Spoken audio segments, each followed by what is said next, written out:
All right, Accounting 1 kids, welcome to Chapter 9, Section 3, which is posting from our purchases journal. So our main objective today is to post merchandise purchases to an accounts payable ledger as well as a general ledger.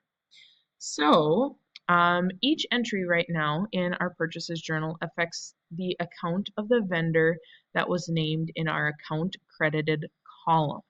So remember that every time now where we have these columns, we need to pay attention to whether they're general debit, general credit, and sometimes they have special amount columns to which account they are either being debit or credited.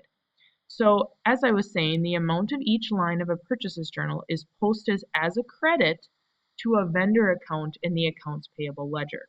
So we want to make sure that we post these very frequently because we want to make sure that all of our vendor accounts are up to date and that they get paid on time. So when several journals are used, we need to make sure we have an abbreviation to show which journal is used when we're posting, because before we could just use our journal page number, but now we need to know what journal it's coming from, because remember we have 5 journals we're going to use now. So P is the abbreviation for purchases journal. So if it was on page 11 of the purchases journal, when we post, we're going to use P11. So here's an example. Here's our purchases journal. Remember, our purchases journal is really nice because it only has one special amount column. It gets purchases, debit, and accounts payable credit.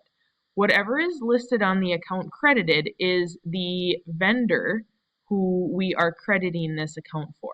So here is the Win Lighting, and this line is being credited for the $1,082.50. So because this is coming from our purchases journal, page 11, we come down here, we write our date, which is the 6th, and we write P11 because it's coming from purchase journal number 11. And then we credit it for the $1,082.50 again because it says the account that was credited. We update our credit balance, and then we come back up to our post reference column and put the $260. So that is what I just explained here, doing our page number in the post reference. We write our amount credited, we update our balance, and then we put the $260 back up in our post reference column. Now, purchases journals are ruled whenever a journal page is filled and always at the end of the month. So if we fill a purchases journal page, we rule it, and at the end of the month, we always rule. So what the total of the purchase journal does, that total at the bottom of that one column, that's the total value of inventory that's been purchased on account during that period. So that's the total amount of merchandise that we have purchased during that period. Also, we can post all the purchases on a journal page to our general ledger using one single journal entry, which is pretty cool. The reason that's awesome is because it reduces the amount of time that we have to post transactions. Instead of doing every single one every single time, instead what we can do is we do all of them as part of a total, which saves us a ton of time because I know how much you guys love to post.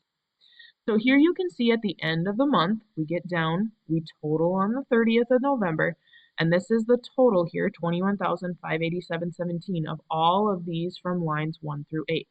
So this total is what is going to be, well, we do our single rule to say that we're going to have a calculation. We put our total there. And then we double rule to show that this is indeed a correct number. Now this is easy because this is both our debit and our credit. So we don't have 2 columns like we've had before, we just have the one. So what's different about that is that that number, even though it's only 1, is going both to our purchases and to our accounts payable. So it's a debit to purchases because it's increasing the balance in that account, and then it's also a credit to our accounts payable, which increases the balance in that account.